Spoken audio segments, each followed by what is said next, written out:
മെല്ലെ ഇടൂ. ഇടറി കള്ളി. ഇട്.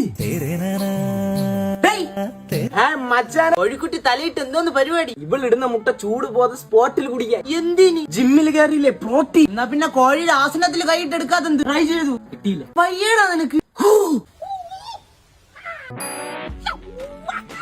ജിമ്മിൽ കയറിയിട്ട് എത്ര ദിവസമായി? ഇന്നും കൂടെ കൂട്ടി 4 ദിവസം. 4 ദിവസത്തിന് ഇത്രയും ഷോയാ? ഈ ജിമ്മിൽ പോകുന്നവർക്ക് പെട്ടെന്ന് മസിൽ വരാനുള്ള ഒരു ഒറ്റമൂല്യമുണ്ട്. എന്താന്ന്? ഒറ്റക്കാലിൽ നിൽക്കുന്ന കൊക്കിനെ എറിഞ്ഞിട്ടിട്ട് അതിന്റെ ഇറച്ചി 4 മാസം മാത്രം പ്രായമുള്ള പൂച്ചയുടെ മൂത്രമായിട്ട് കുഴച്ചടിച്ചാലേ മസിലൊക്കെ എണീറ്റ് നിന്ന് മോഹിനിയാട്ടം കളിക്കും. നരഭോജിയാടാ നീ. വല്ല പീനട്ട് ബട്ടറാക്കാൻ വാങ്ങിച്ച് കഴി.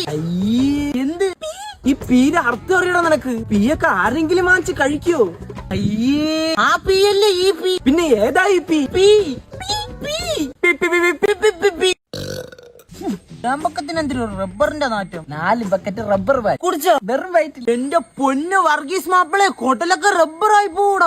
കൂത്താരിടാ. ഇത് കണ്ടാ നീ ഇവിടെ കിടന്ന് ആവാടി കഴിഞ്ഞാ ഇതിന്റെ ഇടയിൽ കിടത്ത് ശ്വാസം മുട്ടിച്ച് കൊല്ലി ഞാൻ നിന്നെ. കൃത്യം 1 മാസം കഴിഞ്ഞ് ഞാൻ ഇതുവഴി പോയാലുണ്ടല്ലോ അർണോൾഡ് ജിഷ്ണു പോണ് എന്ന് നീയൊക്കെ പറയും. ഇല്ലെങ്കിൽ പറയിക്ക് എന്റെ ചാത്തന്മാർ. ഹലോ, അർണോൾഡ് ബ്രോ എവിടെയാണ്? കാണാനില്ലല്ലോ. 6 ദിവസം ജിമ്മിൽ പോയി തലയിറങ്ങി വീണ് പല പിടിച്ച് ട്രിപ്പിട്ട് കിടപ്പിലാണ്. എന്തൊക്കെ പ്രഹസനായിരുന്നു. ഇതാണ് പറയുന്നത് തൂറാത്തവൻ തൂറുമ്പോൾ തീട്ടം കൊണ്ട് ആറാട്ട്.